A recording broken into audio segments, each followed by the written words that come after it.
El análisis de los fenómenos humanos en un diálogo crítico y plural. La riqueza y complejidad del hombre y sus manifestaciones sociales. Bienvenidos a El Universo Humano en Extensión, una contribución de la Coordinación General de Extensión Universitaria de la Universidad Autónoma de Coahuila.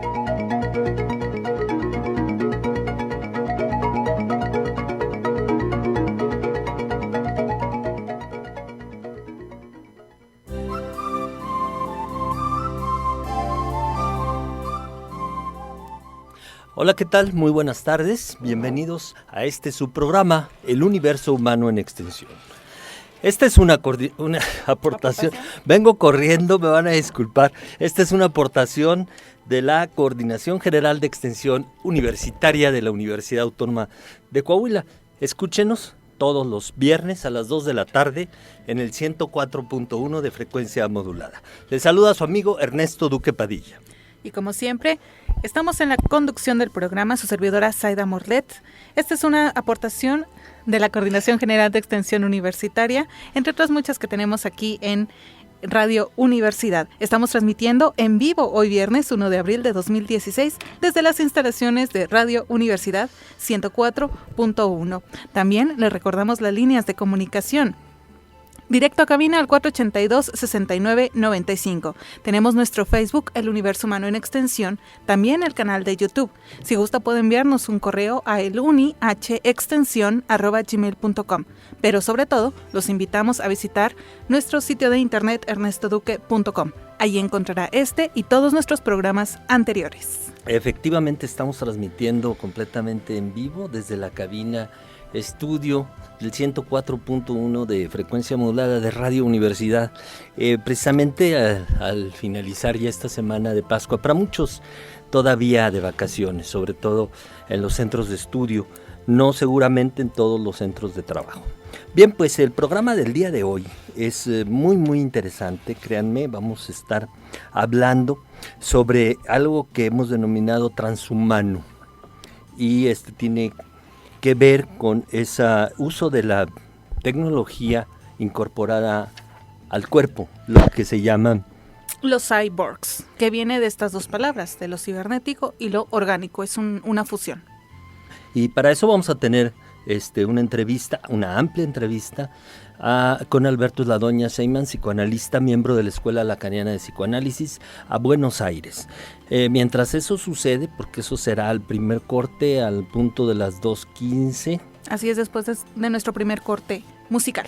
Vamos a estar reseñando lo que fue la Semana Santa, el operativo de prevención de incendios naturales que llevaron a cabo la Brigada Lobos al Rescate Unirred.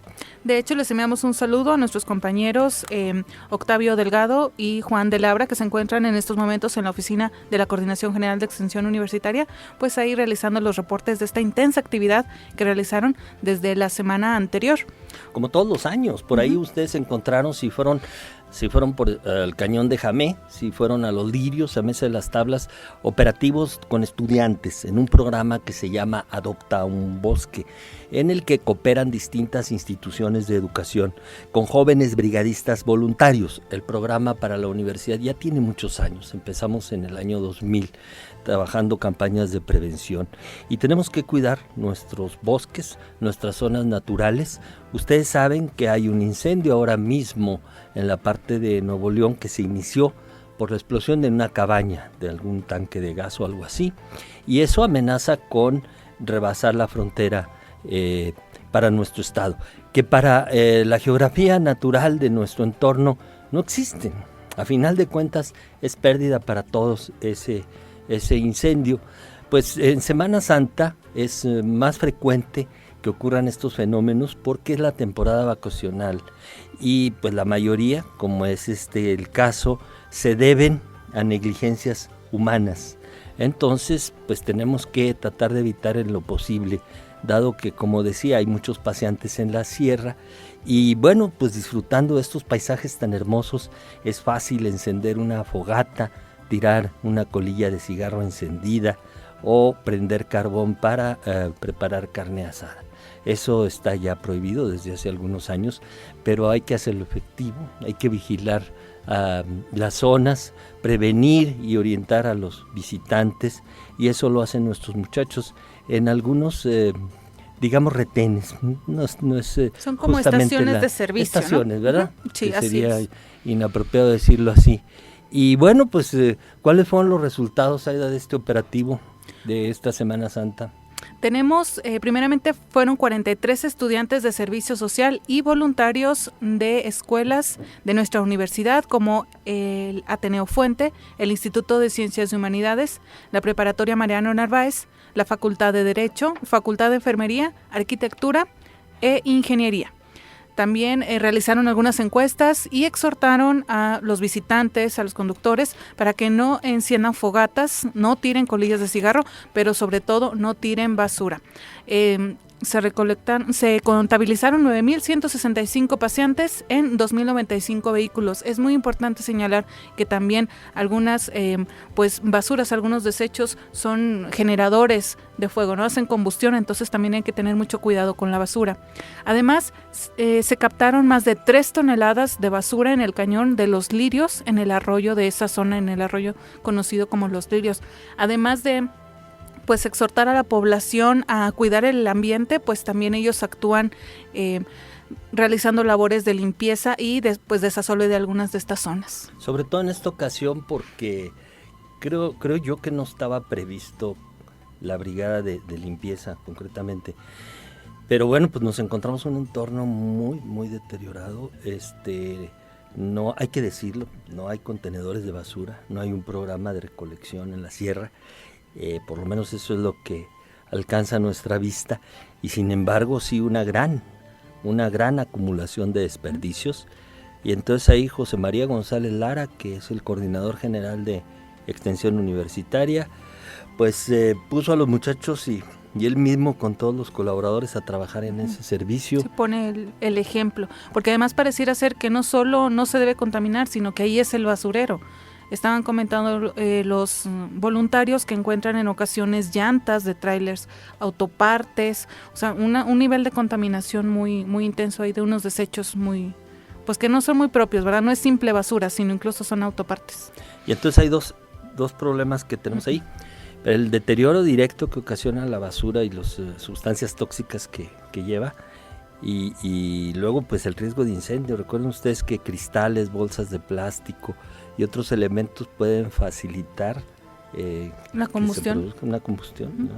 Estas acciones corresponden, es muy importante mencionarlo, al eje 3 de sustentabilidad y responsabilidad social del Plan de Desarrollo Institucional del rector Blas José Flores Dávila, en apoyo en labor de este eje 3 de sustentabilidad y responsabilidad social. Se realizan estas labores que fueron del 21 de marzo al 27 de marzo, es decir, en un periodo de la Semana Santa. Sí, eso es para comentarles que no son acciones simplemente que se nos ocurren llegada a cierta fecha vacacional o para ocupar a los muchachos en servicio social. Tiene un fondo.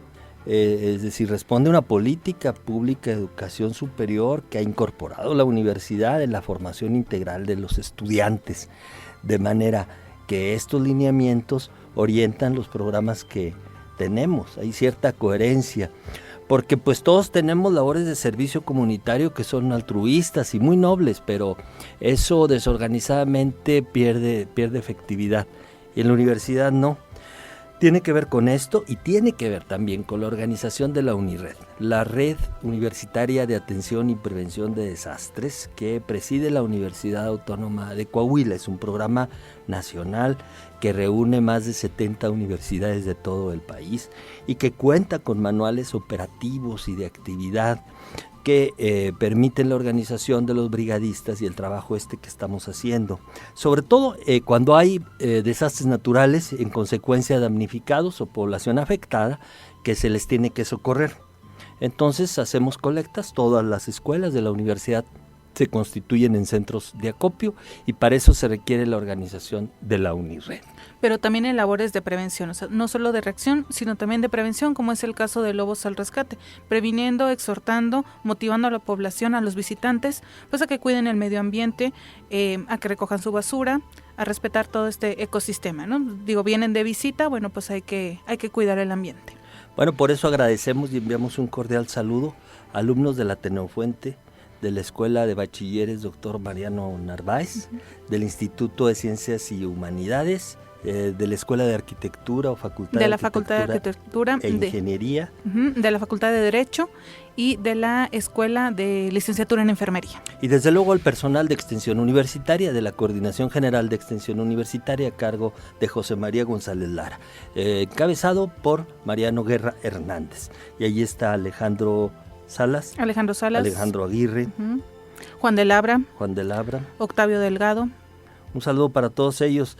Y créanme, no acostumbramos a hacer aquí saludos personales y complacencias, pero en este caso sí, miren, porque es muy meritoria el trabajo de estos jóvenes que sacrificaron sus vacaciones, y no diría en el término así sacrificar que como se escucha, ¿no? Porque en realidad lo hacen con mucha conciencia y compromiso, y también de una manera muy, muy divertida. Así es. Bueno, un cordial saludo también a todos los chicos. Tengan en cuenta que su trabajo y su esfuerzo pues es muy valorado y sobre todo muy agradecido. Bueno, pues regresamos entonces después de un corte musical para enlazarnos con Alberto Sladoña a Buenos Aires con este tema del cyborg. Regresamos.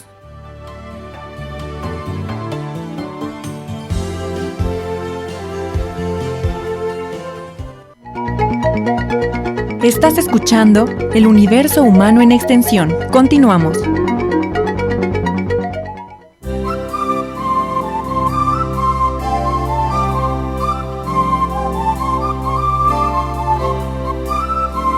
Bien, ya regresamos. Estamos en su programa El Universo Humano en Extensión. Como decíamos, es una aportación de la Coordinación General de Extensión Universitaria de la Universidad Autónoma de Coahuila. Todos los viernes a las 2 de la tarde en el 104.1 de frecuencia modulada. Vamos entonces a hacer el enlace que les hemos ofrecido en este programa muy especial de fin de semana de Pascua con Alberto Sladoña Seyman, psicoanalista, miembro de la Escuela Lacaniana de Psicoanálisis, hasta Buenos Aires. Alberto, muy buenas tardes. Hola, ¿qué tal? Muy buenas tardes, Ernesto. Un saludo para ti, para todos los que conforman el programa y para nuestros auditores. Nuestro auditorio, mejor dicho. Sí, no es la primera vez que estás con nosotros por este medio. Hoy con esta facilidad que nos dan los medios de comunicación electrónica, que antes hubiera sido muy difícil, si no casi imposible y muy costoso, poder estar contigo, poder entrevistarte y sobre un tema que justamente tiene que ver con la tecnología y que es sumamente novedoso para la mayoría de la gente. Nos llega por el cine de ficción o algo de ello también en la literatura, pero es un tema muy real y vigente que está frente a nosotros y que hemos titulado El mundo transhumano. El cuerpo transhumano. Y además porque tú tienes en puerta un seminario sobre este tema. Bien, Alberto, sí. ¿Qué nos dices? Bueno, primero un pequeño aviso: el próximo sábado a las 3 de la tarde de México, vía internet, se va a desarrollar un taller cuyo título es El cuerpo transhumano, y donde trabajaremos estos temas. Aquellos interesados en la ciudad de Saltillo que invoquen el programa que hoy nos acoge podrán participar del mismo, teniendo una especie de pequeña beca respecto de la participación en los gastos del taller. Bien, vayamos directamente al tema, ¿te parece? Claro que sí, adelante, lo escuchamos. Quisiera ubicar el tema a partir de un hecho. Usted me corrigen si es así o no.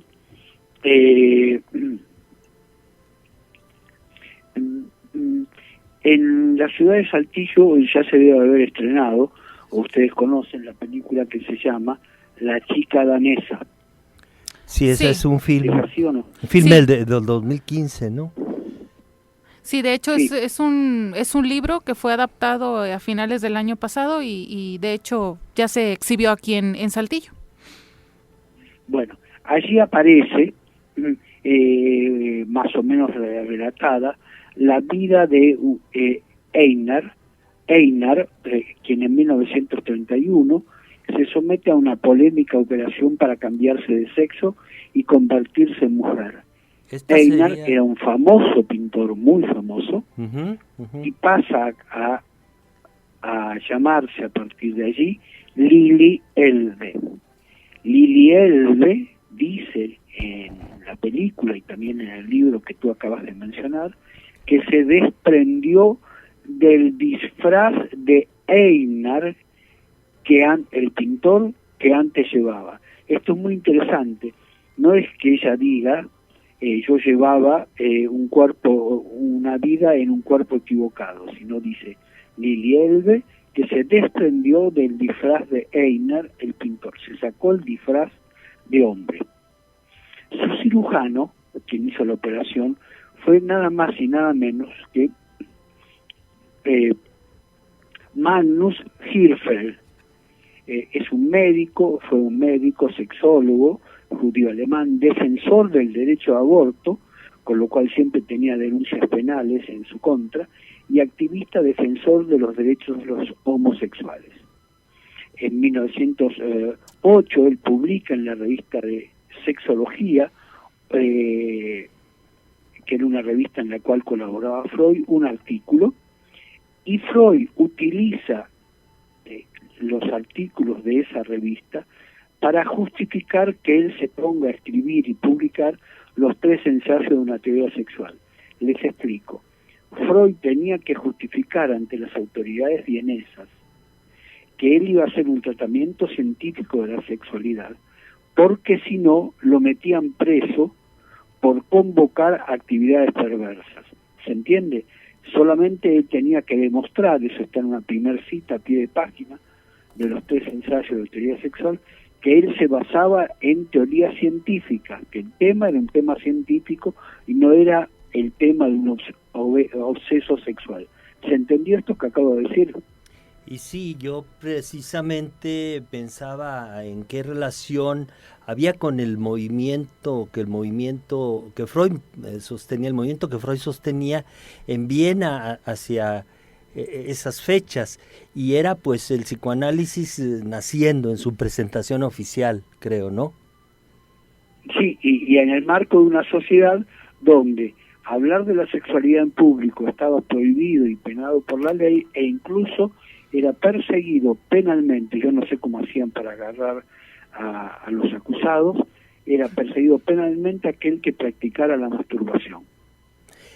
Por otro lado, Alberto, esta sería una de las primeras o quizás la primera cirugía de cambio de género. Exactamente, es la primera cirugía de alguien que abandona su disfraz de hombre para presentarse como mujer. Es muy interesante ver cómo aparece este mecanismo, este planteo en el curso de la película. Lo que me interesa simplemente señalar que en esta película, que está relacionada con Freud, con el ambiente de Freud, porque Magnus Hirschfeld, quien operó a la chica danesa, pertenecía al círculo de seguidores de Freud. Lo que me interesa señalar es que ya en Freud aparece el tema de que alguien deja de estar sometido al sexo, que fue el que supuestamente Dios le dio, y puede cambiarlo. Sí. Ahora pego un pequeño salto, un poquito más. Freud tiene un artículo que se llama Lo Siniestro, donde ahí él trabaja el tema de Olimpia, una muñeca que era un robot. Los que estén interesados podrán ver el tema en ese artículo. Lo que me interesa es que en la obra de Freud aparece este robot que de alguna manera es un robot humano. Ajá. Tomen en cuenta que el término robot viene de la lengua checa, hacía poco que había aparecido en la lengua coloquial de Europa, apareció en Praga en 1921 a partir de un novelista y dramaturgo checo, Čapek.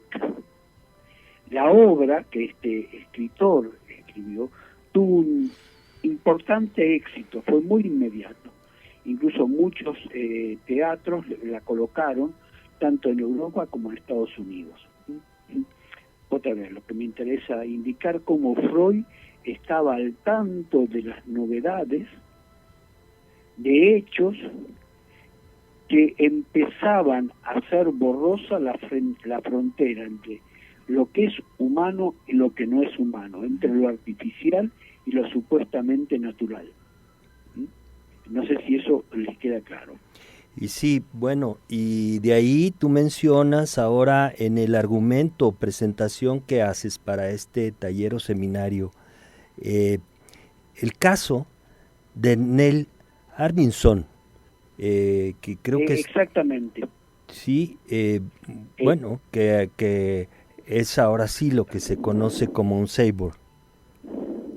Exactamente. Neil Harbinson es un ciudadano británico que en el año 2004, y que además visitó en México en varias ocasiones, y sus conferencias fueron pobladas de miles de jóvenes.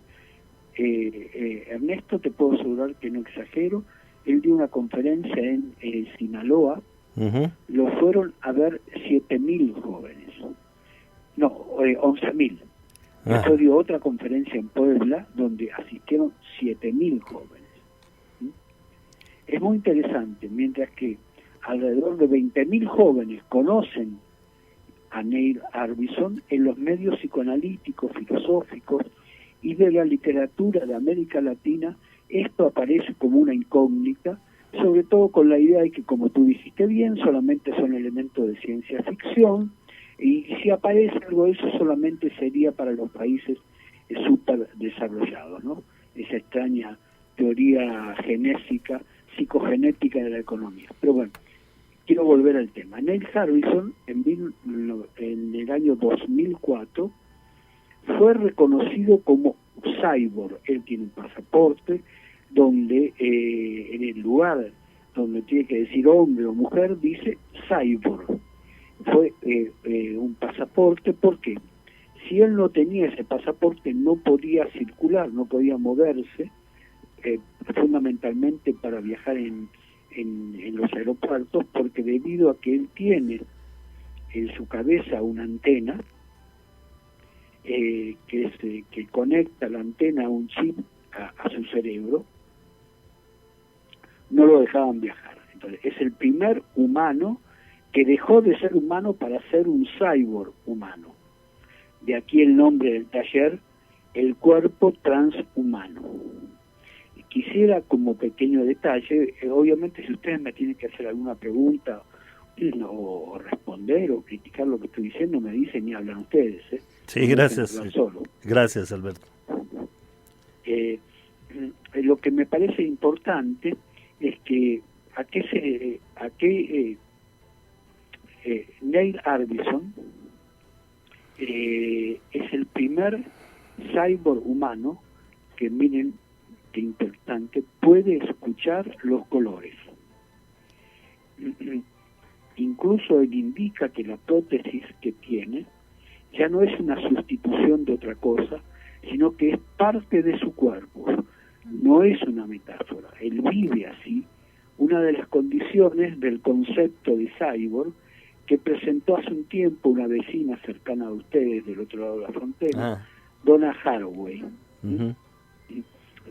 ¿Por qué? Porque él sufría, ahora voy a informar, él sufría desde pequeño, porque nació con acromotopsia, o sea, una condición visual que solo le permitía ver en escala de grises.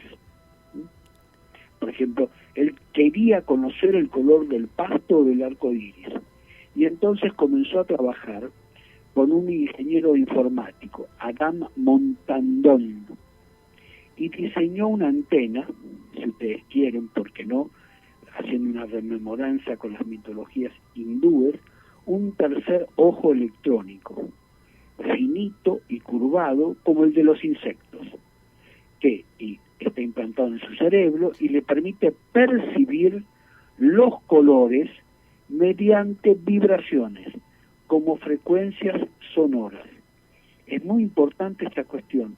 Él ve los colores ahora porque los escucha. Sí. Es decir, su condición de cyborg le permitió indicar que los colores son musicales.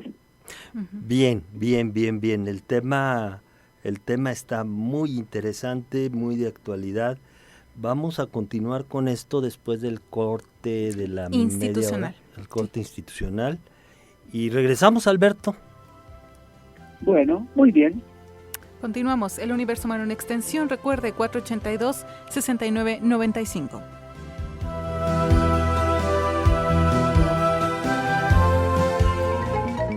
El Universo Humano en Extensión, un espacio de análisis y diálogo. Regresamos.